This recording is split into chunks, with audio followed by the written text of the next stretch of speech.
May 3 araw pa simula ngayon ang kampo ng dating Pangulo na si Rodrigo Roa Duterte para umapela sa kanyang paglilitis sa International Criminal Court o ICC sa February 23 matapos nagdesisyon ng korte na fit to trial na ang dating Pangulo. Ang Office of the Prosecutor at Legal Representatives of Victims naman ay may halos 1 linggo pa para sumagot sa apela ni Duterte.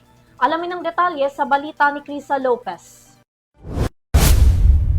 Nagbaba ang International Criminal Court o ICC ng deadline para magsumite ang kampo ni dating Pangulong Rodrigo Roa Duterte ng written appeal sa kaso nito. Sa desisyong inilabas noong January 29 na isinapubliko nito lamang Lunes, sa nalalapit na February 5 ang ibinigay na deadline ng 5 judge para isumite ang apela na hindi lalagpas sa 20 pages.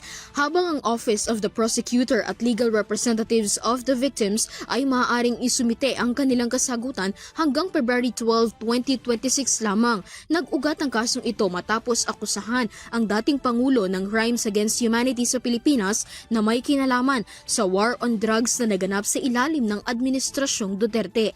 Kamakailan ay nagtakda na ang ICC Pre-Trial Chamber ng petsa sa confirmation of charges ni dating Pangulong Duterte sa February 23. Ito'y matapos matukoy ng korte na fit to stand trial ang dating Pangulo.